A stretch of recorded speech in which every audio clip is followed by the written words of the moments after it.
En Primera de Reyes, capítulo 3, vamos a analizar y vamos a desarrollar una conferencia que se llama La sabiduría en la oración. La sabiduría en la oración. Antes de entrar a este pasaje, la Biblia nos enseña que la sabiduría es una de las bendiciones más grandes que cualquier creyente pueda poseer.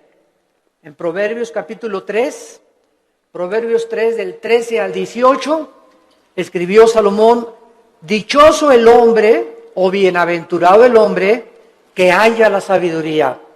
En otras palabras, hay que buscarla, porque para hallar tenemos que buscar. El que la encuentra y que obtiene la inteligencia, porque su ganancia, o sea, es mucho mejor ganar y tener sabiduría que toda la plata y que todo el oro que pudieras algún día amontonar.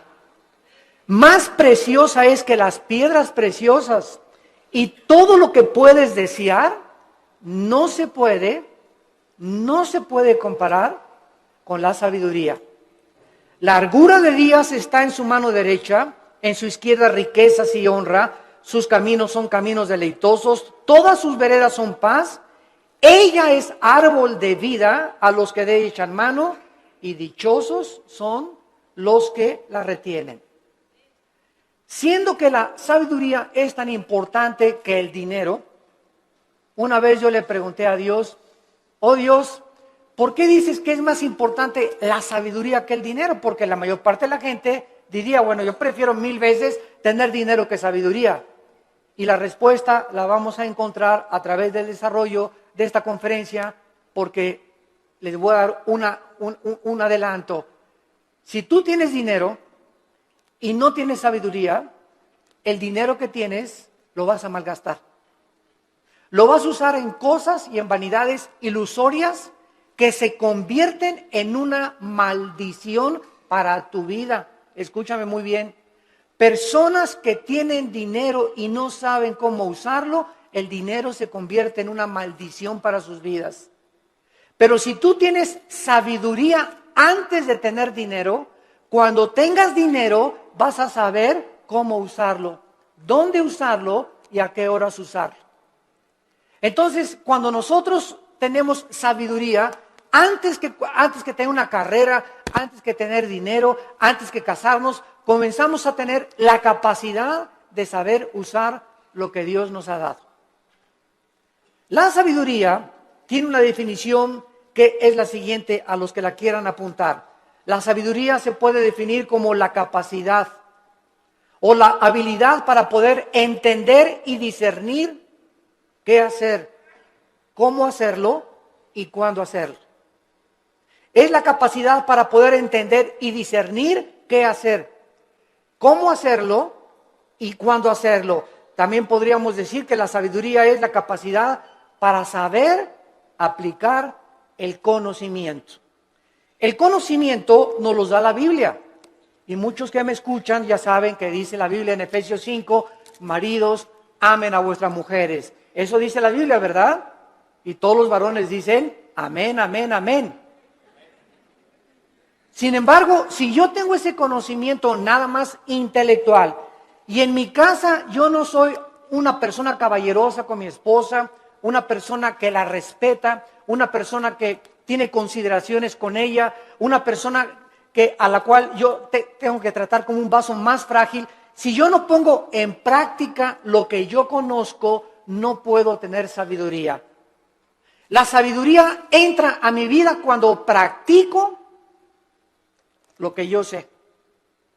Porque hay muchos de ustedes que conocen mucho de la Biblia tal vez, o mucho de teología, o que nos están escuchando por televisión, sin embargo, no viven lo que conocen. Dicen una cosa y hacen otra cosa. Y ahí es cuando la personalidad se comienza a desintegrar. Cuando nosotros decimos una cosa y hacemos otra cosa, nuestra mente se comienza a dividir. En la psicología se le llama esquizofrenia, que significa mente dividida. Antes de que se definiera la esquizofrenia, en Santiago capítulo 1, la Biblia decía, hace 2000 años, el hombre de doble alma. Se tradujo el hombre de doble ánimo. La palabra griega es nepesh, que es alma, es inconstante en todos sus caminos. Una persona con la mente dividida no puede ser igual en el trabajo, ni en el autobús, ni en la tienda, ni en el supermercado, ni en la escuela, ni en su casa. Una tiene una personalidad con sus amigos, tiene otra personalidad en la iglesia, aquí llega a la iglesia con cara de San Anselmo o de Santa Rita de Casia. Tiene otra personalidad allá en su trabajo. Son personas que tienen 2 o 3 personalidades porque están desintegrados. Ante sus amigos son aquí, no, allá por aquí. En la iglesia aquí, santo, santo, santo. En su familia son otra cosa. No son de una sola pieza, como decimos en México. Y Dios quiere que tú seas de una sola pieza. Que seas como eres aquí, allá, en la escuela, con tus amigos, a donde quiera que vayas. Y no lo eres porque no eres sabio, porque no tienes sabiduría. ¿Y por qué no tienes sabiduría? Porque no practicas lo que conoces. Ahora, ¿quién nos da esta sabiduría? La Biblia a través del Espíritu Santo. Porque la sabiduría no es amontonar conocimiento, como dicen en este mundo, esa persona es muy sabia, ganó el premio Nobel de Medicina, ganó el premio Nobel de Literatura, y se les consideran, o el científico Stephen Hawking en Inglaterra, que es el científico más grande ateo del mundo, lo considera una persona sabia. ¿A qué le llaman sabia a la gente? A los que tienen mucho conocimiento en determinado área académica. Pero la sabiduría de Dios es la capacidad para vivir, para ser papá, para educar a los hijos, para saber cómo educar a mi esposa, para tratar con el problema de mi hijo, para tratar con el problema de mi hija, para resolver los problemas en mi trabajo. Esta capacidad para resolver problemas en la Biblia se llama sabiduría. Porque hay mucha gente muy inteligente, con mucho conocimiento, sin que sepa cómo vivir. La persona que posee la sabiduría sabe distinguir entre el bien y entre el mal. Manifiesta una conducta responsable, sabe cómo actuar en diversas circunstancias, sabe cómo vestirse en diferentes circunstancias, sabe cómo usar el dinero y sabe cómo dirigir o gobernar una nación, una familia, una empresa y una iglesia. La sabiduría le da la capacidad a los gobernantes de tener un rumbo adecuado en la nación. ¿Qué es lo que vemos ahorita en el mundo? Un mundo de naciones, más de 200 naciones, con gobernantes, la mayoría sin sabiduría. La mayor parte de ellos ya, ¿verdad?, con problemas mentales muy fuertes, posicionados solamente en gobernar, en controlar el pueblo, en controlar a las masas, sin poder ellos beneficiar al pueblo, porque nunca descubrieron que el gobierno es para bendecir a los demás y no a su propio imperio. En Job, el libro de Job, capítulo 28, versículo 28, dice la Biblia: he aquí el temor del Señor es la sabiduría y el apartarse del mal la inteligencia. ¿Qué es lo que hace a una persona sabia? Temer a Dios. ¿Qué significa temer a Dios? ¿Tenerle miedo? No. Tenerle miedo a Dios te aleja de Dios. Y tener temor de Dios te acerca a Él. Esa es la diferencia entre el temor de Dios y tenerle miedo a Dios. No lo confundan. No es igual la gimnasia que la magnesia. Cuando yo tengo temor de Dios, vengo a Dios y respeto a mi esposa, respeto mis finanzas, pago mis impuestos, trato de tener una conducta responsable. ¿Por qué? Porque tengo el temor de Dios en mi corazón. Muchos de ustedes hacen lo que hacen porque no tienen temor de Dios. Muchos de ustedes, cuando nadie los ve, cuando están jóvenes, se besan, se abrazan, abusan de las caricias y se dicen cristianos. ¿Por qué lo hacen? Porque no tienen temor de Dios. Muchos varones viajan y cuando se meten a un hotel, no está la esposa, no hay nadie, alquilan una película pornográfica. ¿Por qué lo hacen? Porque creen que nadie los ve. Pero cuando tú tienes conciencia de que Dios te ve no harías las cosas que tú haces si tuvieras el temor de Dios. Esta es la razón por la cual Salomón, regresamos ahora a nuestro pasaje, estaba preocupado por ser un rey sabio. Era joven, acababa de consolidar su poder, acababa de sofocar una rebelión interna de gobierno de su hermano Adonías, eliminando a sus enemigos. Y la nación de Israel se encontraba ahora perfectamente unificada por un liderazgo que era él, y había paz por todos lados. Su padre David acababa de morir y él estaba ahora sentado en el trono. Y Salomón, cuando está sentado en el trono, sintiendo su inmadurez, su incapacidad y su falta de experiencia, le pide a Dios sabiduría para poder discernir y poder gobernar a un pueblo tan grande. ¿Qué es lo que nosotros debemos hacer también cuando muchos de ustedes, jóvenes que me escuchan, se casan a los 23 años? Te casas, chamaca, a los 18 años, tal vez porque te embarazaste antes, o te casas a los 20 años de edad. Dices, ¿verdad? Dios mío, tengo 23 años y estoy casado. Y ahora tengo que trabajar y voy a tener que tener sabiduría para educar a mi esposa, para saber qué empleo poder tener, para saber cómo educar a mis hijos. Dios mío, reconozco mi incapacidad. Señor, reconozco mi inmadurez. Oh, Dios mío, ayúdame. Y cuando nosotros tenemos esa actitud de reconocer, Padre, ahora mi negocio creció, las iglesias crecieron, ahora tengo más hijos. Señor, no sé cómo manejar esto. Para eso está Dios, para darnos la sabiduría, la capacidad de saber qué hacer. Y no hablarle a Walter Mercado, ni a la doctora Corazón, ni al psiquiatra, ni al psicólogo, sino consultar en su palabra. Aquí en la Biblia se encuentran los consejos de la sabiduría y de la inteligencia. Esto es lo que Salomón adquirió cuando se sentó. Y vamos ahora a darle lectura al primer capítulo del primer libro de los Reyes, capítulo 3.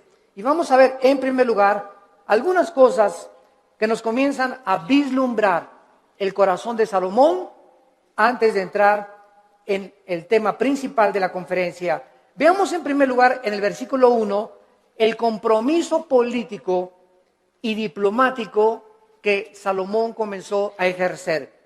Salomón hizo parentesco con Faraón, rey de Egipto, pues tomó la hija de Faraón y la trajo a la ciudad de David.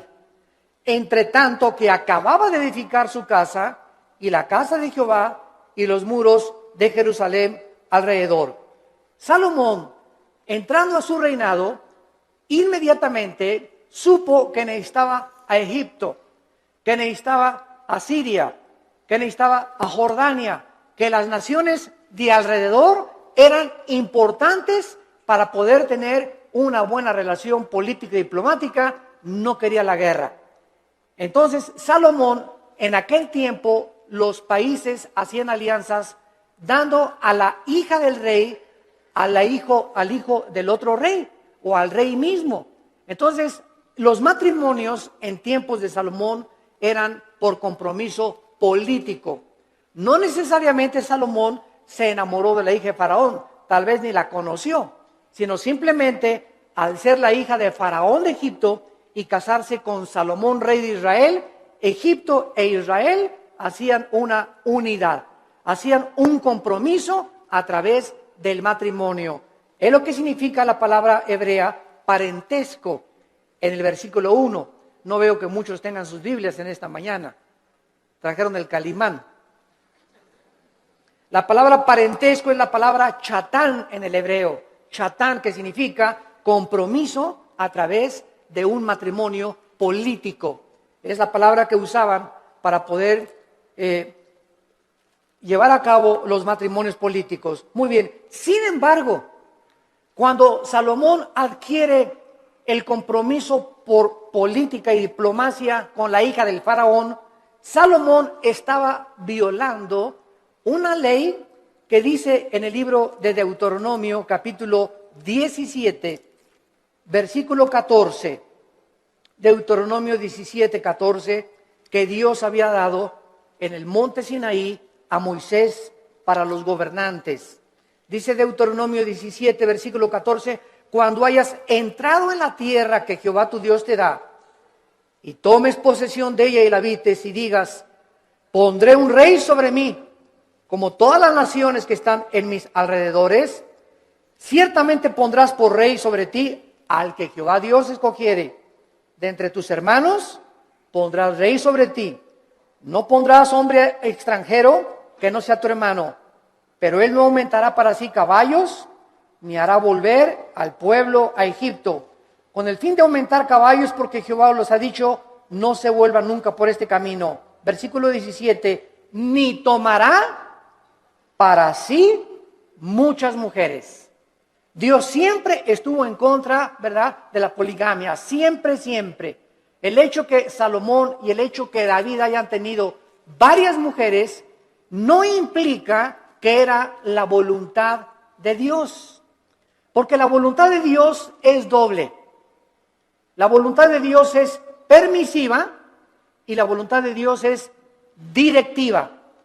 Dios te da permiso de que te cases con ese roto quinto patiero. Dios te da permiso de que te hagas socio de esa persona que no es cristiana. Pero no significa que al permitirte Dios que hagas lo que hagas, no significa que era su voluntad que te casaras con ese muchacho o con esa muchacha, porque lo hiciste encaprichado en hacer algo y Dios nos deja que nosotros recojamos las consecuencias de lo que hemos arado y de lo que hemos sembrado. La cosecha es de nosotros, pero no significa que era la voluntad directiva de Dios. La voluntad directiva de Dios es: yo tengo para ti una mujer que te va a ser fiel, que va a ser la mujer de tus hijos. Espera el tiempo en que yo te la traiga. Si tú te impacientas, te casas con la equivocada y te va como infierno. Y después cuando te cases, pues es que Dios, si hubiera querido, hubiera impedido que me casara con Chencho. ¿Sabes una cosa? Dios te dejó que te casaras con Chencho y claro que lo podía impedir, pero si lo hubiera impedido, hubiera violado tu libertad, el libre albedrío. Y ya no seríamos, ¿verdad?, personas, agentes morales, seríamos robots y seríamos títeres de un Dios que Él hace lo que Él quiere. Y Él nos ha dado el libre albedrío para que seamos responsables de las decisiones y las consecuencias que las decisiones que hagamos vamos a recoger. Vamos a ver después cómo acabó Salomón precisamente por estas decisiones equivocadas que llevó a hacer. En segundo lugar, dice el versículo 2 que hasta entonces, o sea, hasta el tiempo de Salomón, el pueblo sacrificaba en los lugares altos, donde regularmente los paganos hacían los sacrificios. Y Dios nunca quiso que Israel sacrificara en los lugares altos, pero hasta que Salomón acabó el templo y se ofrecieron sacrificios en el lugar donde Dios quiso que se ofrecieran, Dios permitió que se llevaran a cabo sacrificios en los lugares altos. Dice el versículo 2, porque no había casa edificada al nombre de Jehová hasta aquellos tiempos. Salomón tenía una capacidad, en segundo lugar, como constructor. Si ustedes leen todo el primer libro de Reyes, es increíble la arquitectura, la hermosura de la decoración del templo de Salomón, de los cuadros que mandó traer. Tenía 12, su trono tenía leones de oro en las escaleras. Su trono donde Salomón se sentaba era de oro puro. Nunca ha habido, nunca en la historia, ni Bill Gates, ni el señor Slim, ni los Kennedy, ni los Rothschild, ni ningún millonario ha tenido el dinero que ha tenido y las riquezas del rey Salomón. Pero al mismo tiempo que Salomón ha tenido las riquezas inimaginables que cualquier persona haya podido alcanzar, ni los árabes tampoco, ni los sheiks en Arabia, Salomón al mismo tiempo, vamos a ver, era el hombre más sabio de toda la historia que ha existido. El hombre más sabio, imagínense, tenía millones de billones de riquezas y al mismo tiempo tenía la sabiduría que al final de su vida la hizo a un lado y pues ya es otro cantar, ¿verdad? Él se aparta de Dios, apostata y después regresa a Dios y escribe el libro de Eclesiastés, que es el compendio de sabiduría después de Proverbios más grande de toda la Biblia, el libro de Eclesiastés. Muy bien, ahora sí, vayamos a comenzar a analizar esta oración que Salomón, consciente de su inmadurez, comienza a hacerle a Dios. Dice el versículo 5, y se le apareció Jehová a Salomón en Gabaón. Se le apareció Jehová a Salomón en Gabaón. ¿A cuántos de ustedes se les ha aparecido Dios? Todos podemos decir, ¿verdad? A ninguno. Pero esto es una verdad parcial, porque cada vez que hables la Biblia, se te aparece Dios. Ya no tenemos manifestaciones visibles de Dios, ni audibles como en los tiempos antes en el Antiguo Testamento. Pero ahora nadie puede decir, bueno, si a mí se me aparecía Dios, ¿sabes una cosa? Ahora no solamente se le apareció Dios para decirle algunas cosas, sino que ahora tenemos todo el consejo de Dios en la Biblia. Todo lo que Dios tenga para decirnos ya se encuentra en la Biblia. Después de la Biblia no hay nada más que Dios nos tenga que decir. Por eso la Biblia es un libro sellado. El que le agregue algo a estas palabras o el que le quite algo a estas palabras, dice Apocalipsis capítulo 22, las maldiciones de este libro caerán sobre esa persona. Por eso cuando oímos, ¿verdad?, que tantas cosas de profecías, y el Señor me dijo que iba a entrar una muchacha con vestido verde y vas a casar con ella. Y el Señor me dijo que de aquí de esta iglesia van a salir ríos de agua viva. Y el Señor dice que un avivamiento va a venir en Guatemala o va a venir en España, etcétera, etcétera. ¿A quién le dijo eso el Señor? ¿Quién sabe? Tal vez cenó pizza en la noche a las 12 de la noche. Y comienzan a decir cosas que no están en la Biblia, que asumen que Dios dijo, pero Dios no lo dijo. Porque profetizar no es anunciar el futuro. Profetizar es comer esta palabra y cuando hablas, hablas esta palabra. La persona que predica la palabra es un profeta. Un profeta no es una persona que dice, va a pasar esto o va a pasar aquello. Esos son adivinaciones. No confundas la profecía con la adivinación. Ahora, en el Antiguo Testamento había videntes. La palabra naví en el hebreo, que se les dio profecías del futuro. Todo lo que va a pasar ya está escrito en la Biblia. Cuídense cuando va a temblar en Toluca en febrero del 2011. Y el Señor me dijo que a las 10 de la mañana, cuídense, hermanos y hermanas en Cristo, de todas estas falsas profecías. A la luz y al testimonio. Si no es a la palabra de Dios, no les ha amanecido, dice el profeta Isaías. Entonces Salomón tiene la aparición de Dios en sueños y le dice, Dios es Salomón. Escuchen esto, versículo 5. Pide lo que quieras que yo te dé. Ni Santa Claus, ¿verdad? Ni Aladín y la lámpara maravillosa, cuando el genio se aparecía y le decía a Aladín, no, pídeme lo que quieras. Aquí estamos ante el Dios creador de los cielos y de la tierra. ¿Y qué vemos en primer lugar? Una invitación de Dios que Él nos hace, no solamente a Salomón, sino también a nosotros en el Nuevo Testamento. Clama a mí y te responderé, dice Jeremías 33:3.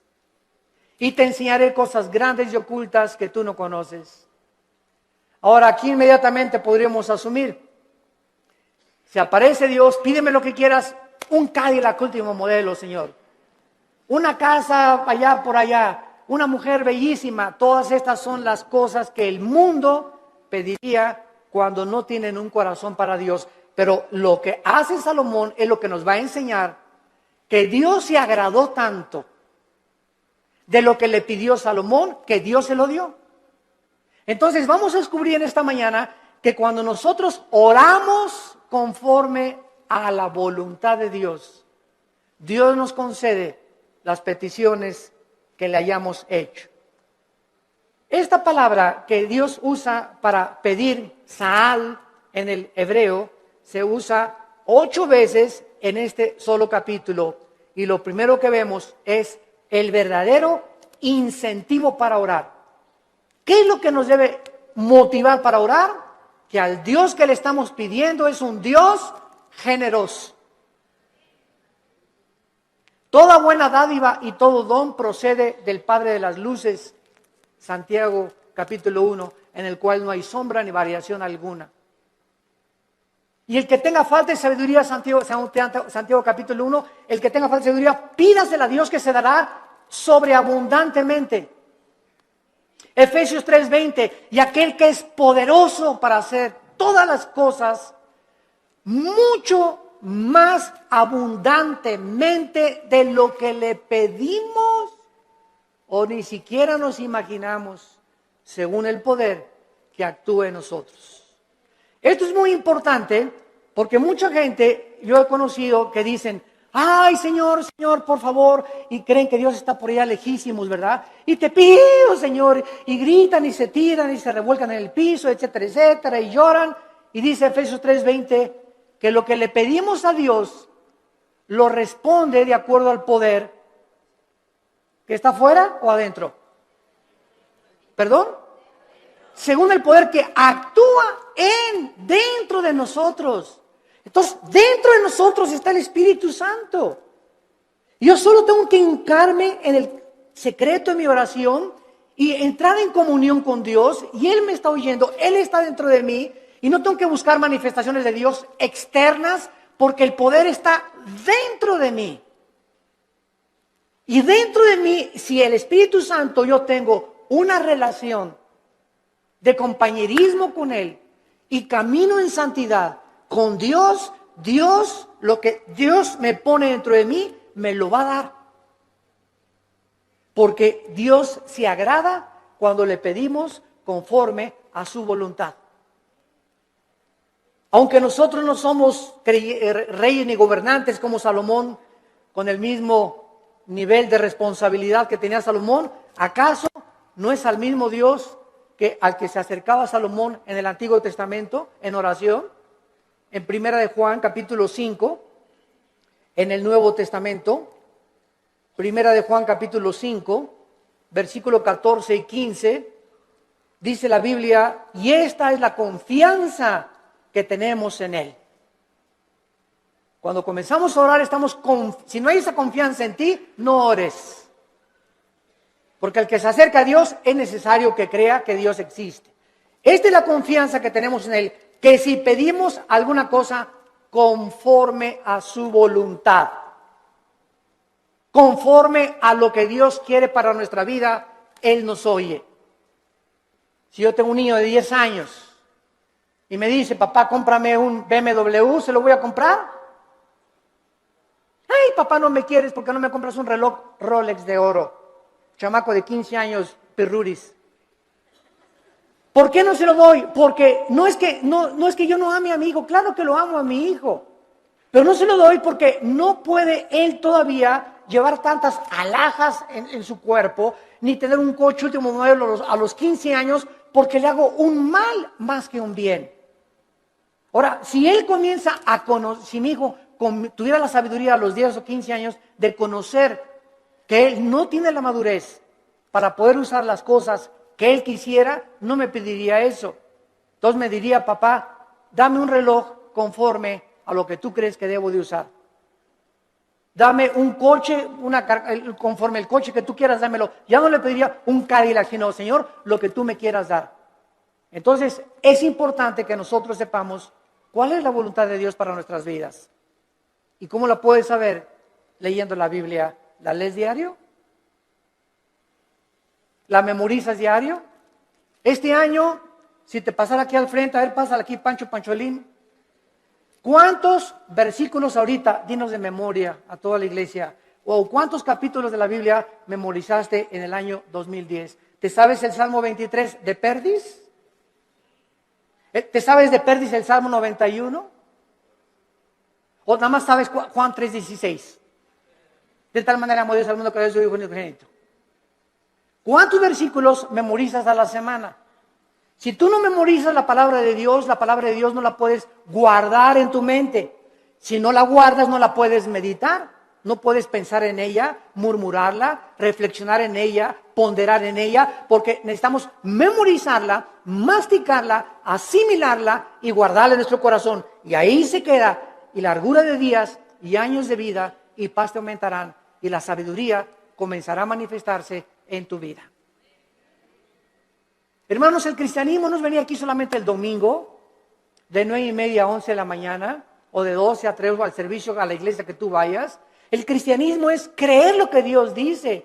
Josué de día y de noche medita en este libro de la ley, le dijo Dios en Josué 1:8 y 9, para que prosperes. Ay, hermano, no salgo de perico perro. Y en el 2010 no me alcanzó ni para la colegiatura, no tengo ni para el aguinaldo, no tengo esto, no tengo aquello. Y Dios te pregunta, ¿y por qué si tienes un padre millonario?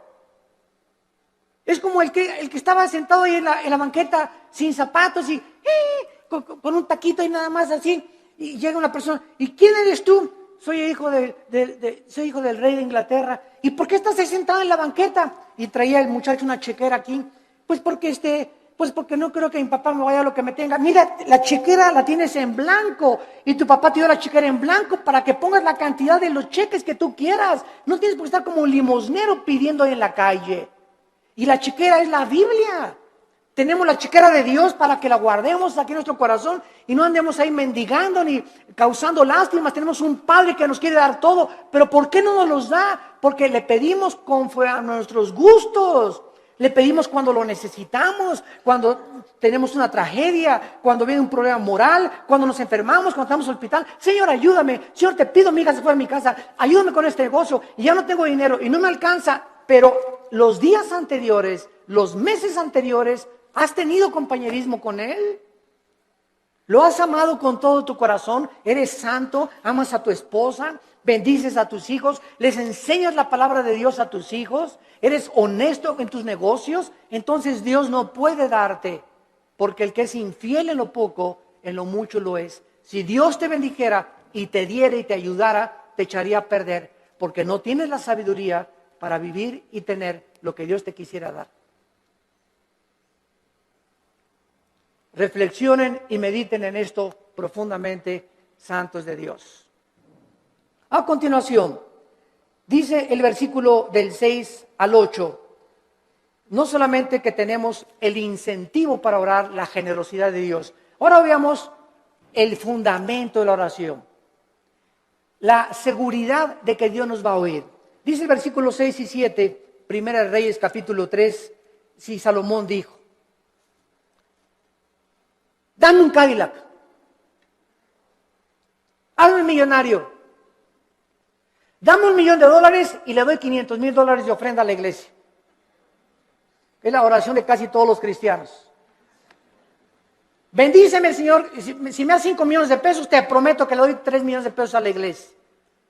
¿Sabes una cosa? Te dice, ¿cuánto tienes ahorita en el bolsillo? Pues ahí tengo como unos 5,000 pesos. Primero sé fiel con los 5,000 pesos antes que me pidas 5 millones de pesos. Y si no has sido fiel con lo poquito que te he dado, tampoco lo vas a hacer cuando yo te lo dé. A mí no me ves la cara, dice el Señor. Dios no puede ser burlado. Entonces tenemos que entender eso, ¿verdad? Vean ustedes ahora cuando Dios le dice a Salomón, pídeme lo que quieras. ¿Por qué Dios le concedió a Salomón lo que le concedió? Salomón le contestó, en primer lugar, tú hiciste gran misericordia a tu siervo David, mi padre. En primer lugar, recuerda, antes que nada, antes de pedirle, recuerda lo que él había hecho con su padre anteriormente. Dice a continuación, porque él anduvo delante de ti en verdad, en justicia y con rectitud de corazón para contigo. En segundo lugar, recuerda que su padre recibió de Dios lo que recibió porque David anduvo en integridad.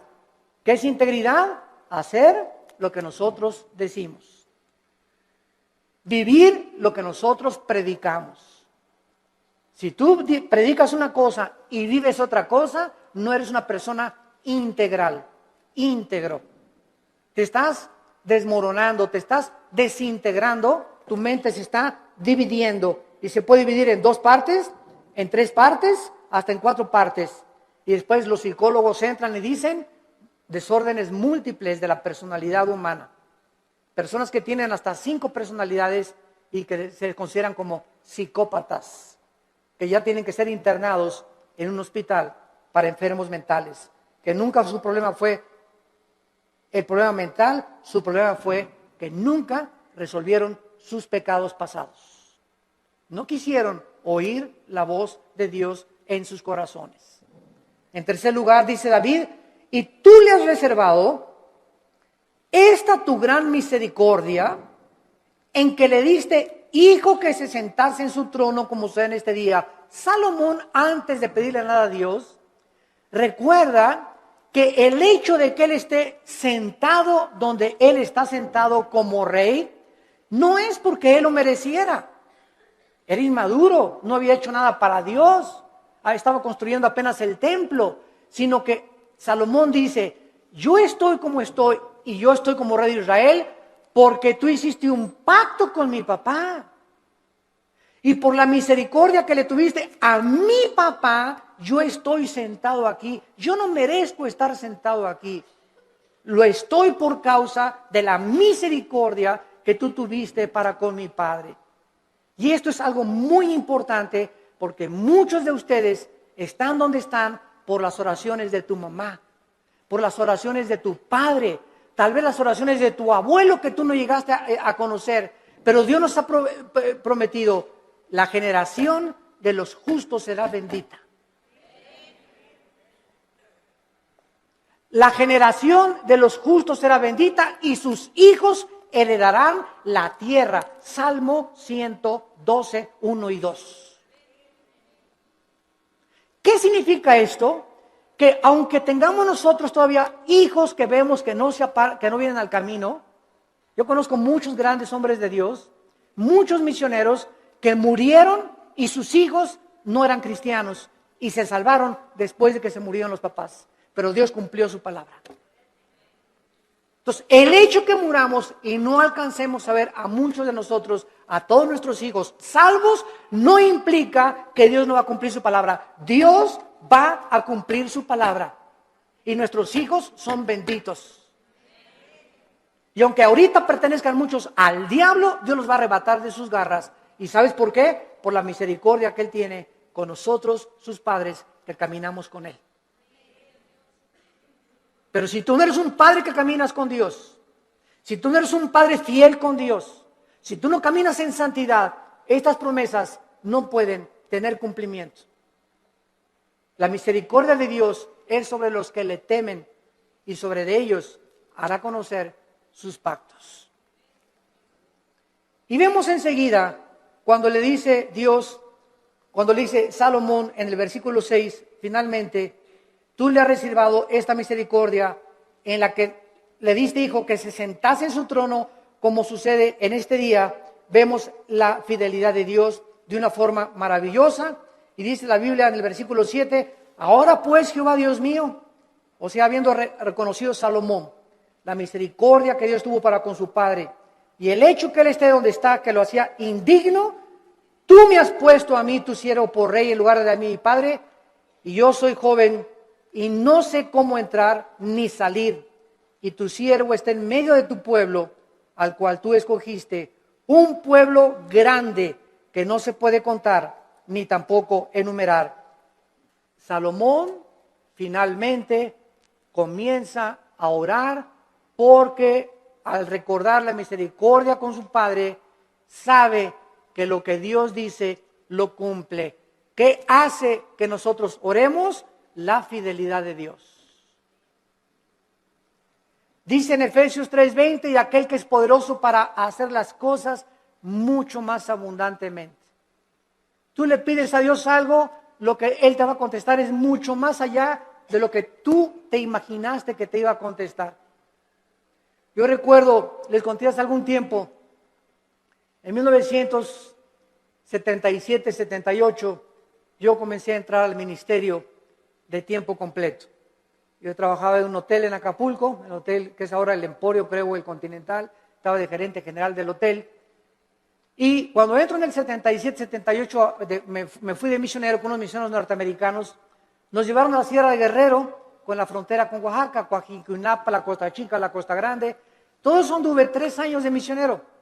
Y en toda esa época de misionero, pues llegaba a mi casa y Alan estaba chiquito y comíamos mangos, comíamos frutas, no teníamos para comer, porque me daban un cheque de $50 a la semana, o sea, $200 al mes, pues, solamente no se alcanzaba para comer víveres. Vivíamos en un bungalito por pie de la cuesta en Acapulco, y lo único que teníamos en la casa era colchones, no teníamos estufa, no teníamos nada, una parrilla eléctrica. Ahí cocinábamos el pescado que yo iba a pescar, ¿verdad? Al mar.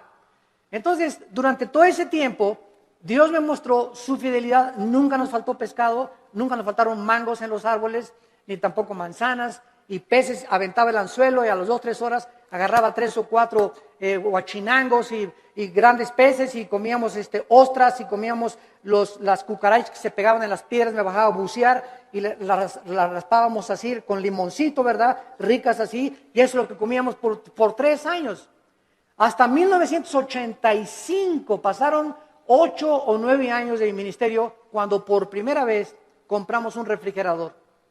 Compré una lavadora de esas que vendían en Salinas y Rocha, de esas que chun, chun, que hacen así, para acá y para atrás, haciendo, ya saben cuáles son, ¿verdad? Rum, rum, así es, las lavadoras antiguas. Pagué como 3 años en pagarla, y hasta el 85 me regalaron una camioneta combi usada con 80,000 kilómetros, y en esa nos transportábamos después de tantos años de caminar y conocer a Dios. Entonces, Dios es fiel, pero Dios no te da las cosas así. Y ahora todo el mundo, quieren casarse, ya quiero un plasma, y quiero tapetes persas, y cortinas que vengan de España, y cuadros así, y quiero un coche último modelo, y ya todo el mundo ahorita es una ambición, pastores que ya quieren una iglesia grande, ya quieren 500 personas, etcétera, etcétera, cuando no saben que irá andando y llorando el que lleva la preciosa semilla, y regresará con gozo trayendo las gavillas. Hay que arar y arar y arar la tierra y caminar y arar. El ranchero va rompiendo la tierra, y primero aras, primero rompes, sudas lo que tú estás haciendo, y después ya vienes y siembras la semilla, y después viene la tercera fase, que es la cosecha. Tenemos que arar, tenemos que sembrar y tenemos que cosechar. Pero si tú no trabajas, si tú no aras y no siembras, ¿por qué esperas recoger? Entonces tú no vas a recoger nunca en la vida lo que nunca has sembrado, en lo que nunca has trabajado.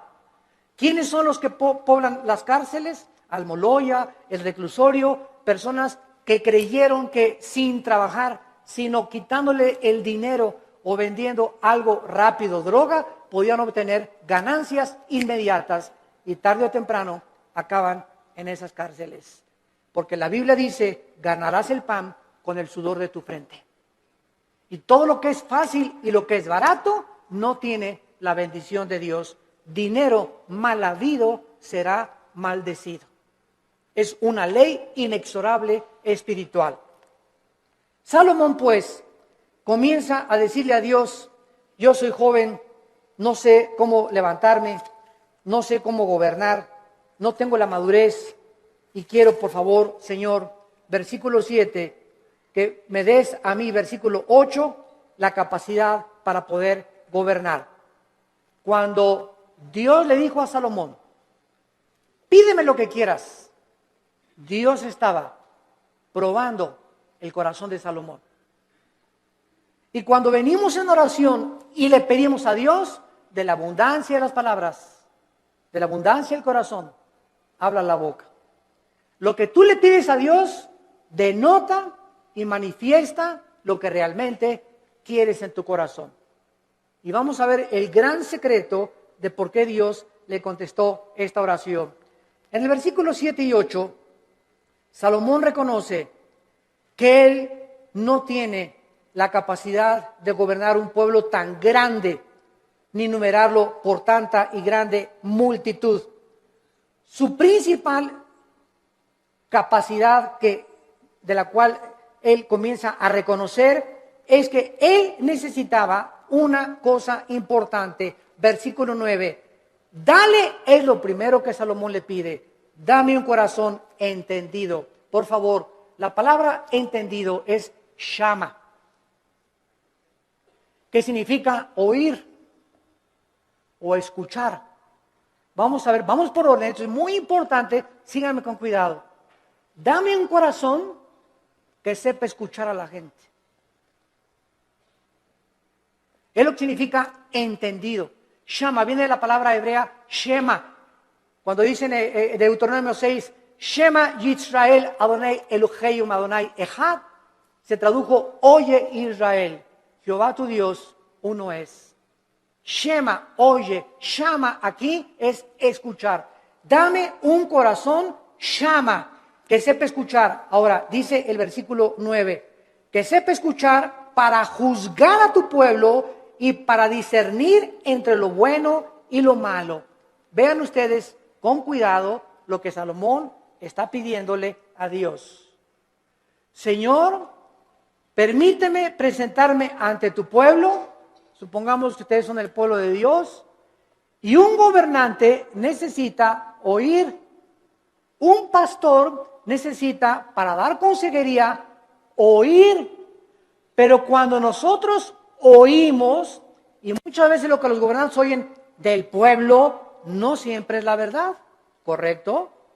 Porque ve una señora, y mi esposo esto y el otro, y bla, bla, bla, bla, y bla, bla, bla, bla, y el pastor o el cristiano que oye a la esposa y asume que la esposa tiene razón sin haber oído la otra parte, al esposo es una persona sin inteligencia ni tampoco discernimiento.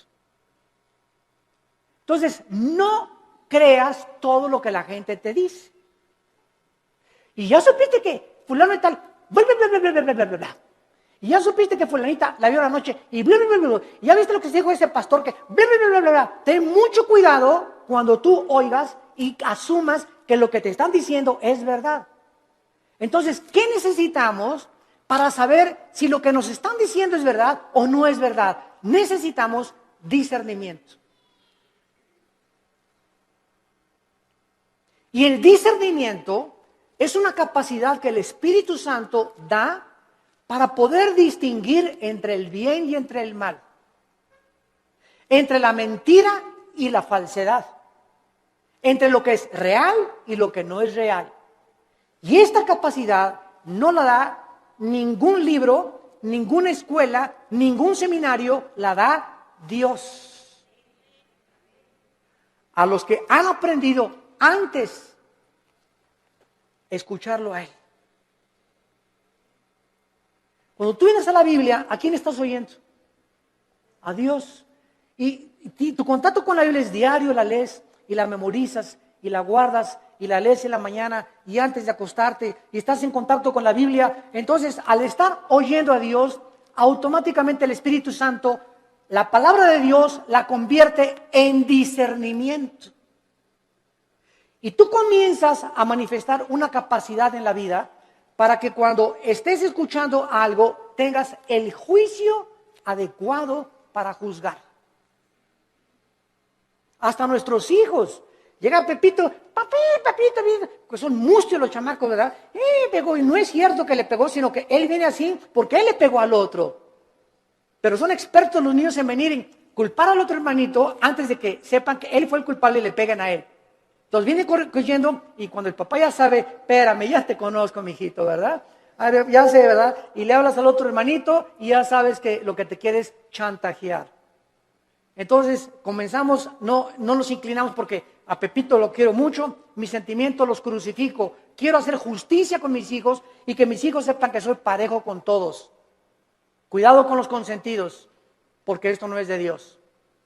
Este fue el problema de José en el Antiguo Testamento, cuando su padre Jacobo lo consintió demasiado, los hermanos comenzaron a tener envidia y acabaron vendiéndole a Egipto. Entonces Salomón pide la capacidad de poder juzgar al pueblo. Vean ustedes, y aquí está el centro de toda nuestra conferencia, el motivo principal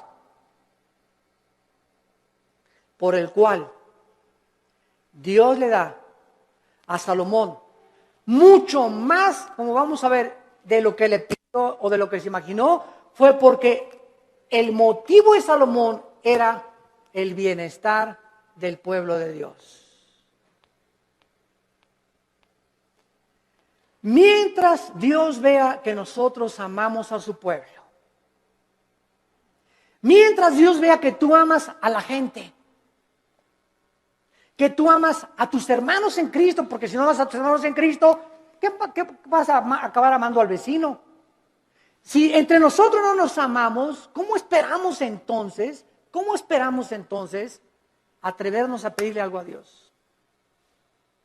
Si entre nosotros nos volteamos los cañones unos contra otros y nos atacamos unos a otros, y atacas a ese pastor, y atacas a ese hermano, y a ese coordinador, y ese decán, y ese seguridad afuera que me dijo que no me estacionara aquí, ¿y tú qué te crees que no sabes quién soy yo? Y tenemos esa actitud de siempre autoritarismo, y siempre soberbia, y siempre mis intereses, y yo, el rey del yo. ¿Cómo puedes entonces esperar tener sabiduría, inteligencia y discernimiento espiritual? Nunca lo tendrás. Porque Dios quiere que seamos humildes unos con otros, que nos perdonemos unos a otros, que nos aceptemos con todos nuestros defectos, unos a otros, que nos toleremos y nos aguantemos como Cristo nos perdonó y nos soportó en la cruz. Y si Dios me aguantó con todo el costal de barbaridades y de cochinadas y de pecados que yo traía y fueron puestos en la cruz, ahora me dice Dios, ve y tú haz lo mismo con los demás. Ama a mi pueblo, dice el Señor, porque por el amor que os tuviereis, el mundo sabrá que sois mis discípulos. Pero si estamos entre nosotros con celos y envidias y críticas y calumnias y maldiciones y esto y el otro y por aquí y por allá, es un pueblo carnal. Son los que se van a quedar en el desierto, nunca van a entrar a Canaán, nunca tendrán la bendición, nunca tendrán respuesta a sus oraciones, porque nunca quisieron morir a sí mismos. Nunca tendrán sabiduría. Navegarán siempre por diferentes aguas, como veletas en la vida, llevados por todos vientos de doctrina. Nunca tendrán el timón en sus manos, su vida, su barco, nunca tendrá curso, siempre irá donde va el viento. Como veletas, como veleros, sin un motor, sin sabiduría, sin convicciones, porque nunca amaron al pueblo de Dios. Amados, amémonos unos a otros. En 1 Corintios, en el Nuevo Testamento, para terminar, capítulo 12, ¿qué encontramos en Corintios 12, 13 y 14? 3 capítulos dedicados a los dones espirituales. El capítulo 12 pone el cimiento de los dones. El capítulo 14 explica qué son las lenguas. Y el capítulo 14 nos dice claramente, ¿verdad? El 14 nos dice que son las lenguas y el 13 nos dice qué es realmente lo que más le importa a Dios. El amor. Pero vean ustedes en 1 Corintios 12, versículo 4 al 7, la congruencia y la consistencia de la verdad de la Biblia. 1 Corintios 12, 4. Ahora bien, hay diversidad de dones, pero el Espíritu es el mismo. Hay diversidad de ministerios, el Señor es el mismo. Hay diversidad de operaciones, pero Dios que hace todas las cosas, todos el mismo. Versículo 7, importantísimo. Pero a cada uno, a Pancho, a Carmelita, a Josué, a Pepe, a Carlos, o sea, no hay nadie de los que me están escuchando que sean cristianos que no tenga dones. Todos tenemos dones y miren lo que dice, pero a cada uno le es dada la manifestación del Espíritu para provecho. La palabra provecho es la palabra sumiero en el griego, que significa para el beneficio de los demás. Mis dones no son para mí, son para los demás, para edificarlos a ustedes. Por eso en Corintios 14 Pablo dice, en la iglesia, por favor, no hablen en lenguas. Porque en la iglesia, si se ponen todos a hablar en lenguas, y trae fulano de tal a su mamacita, y el otro trajo al diputado, y el otro trajo un licenciado, y el otro trajo un doctor, y trajo sus amigos, y entra a una iglesia donde parece un manicomio. Mamá, chila, calajao, mamá, chila, calachila. ¿Y dónde estoy en el manicure? Van a decir. ¿Qué es esto? Dice 1 Corintios 14, van a decir que están locos. Entonces, en la asamblea, cuando estén todos juntos, si quieren hablar en lenguas, que sea por turno y con intérprete. Y si no hay intérprete, cállate. Y no estés ahí en la iglesia, saca la bazuca con las lenguas de la milicia, ¿verdad? Y la persona que está junto a ti, ¿qué le pasa, verdad? Que denle su chocho. ¿Por qué no hablamos las lenguas? Porque no son para nosotros, son para edificar. Y cuando hablamos todos no estamos edificando a nadie. Tal vez creemos que nosotros mismos, pero no se trata a nosotros, se trata a los demás. Los corintios eran tan carnales, como todavía hay muchas iglesias actualmente que no han entendido el uso de los dones espirituales. Nunca son para nuestra edificación, es para la edificación de los demás. Les es dado el Espíritu para provecho. Dice 1 Corintios capítulo 14. El que profetiza, versículo 3. Habla a los hombres para edificación. Versículo 4. El que habla en lengua extraña, así no se edifica, pero el que profetiza edifica a la iglesia. Versículo 5, así que quisiera que todos hablaran en lenguas, pero más que profetizaran, porque mayor es el que habla, el profetiza, que el que habla en lenguas, a no ser que las interprete, para que la iglesia reciba edificación. Versículo 12, así también ustedes que anhelan dones espirituales, procuren abundar en ellos para edificación de la iglesia. Más de 7 veces en un capítulo dice Pablo, los dones son para los demás, para el beneficio común, viven para los demás. Padre, dame sabiduría, no para ser sabio, para educar a mi familia. Padre, dame sabiduría para ser pastor y ser un pastor que sepa aconsejar para poder bendecir a tu pueblo.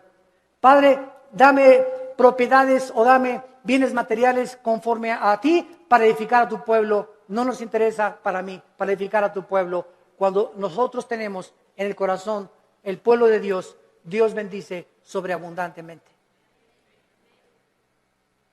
Porque nadie vive para sí mismo, vivimos para los demás. Y el secreto de la felicidad, como les decía ayer en el desayuno, es vivir para los demás. Ahí se encuentra el secreto de la felicidad. Tu casa es úsala para la gloria de Dios.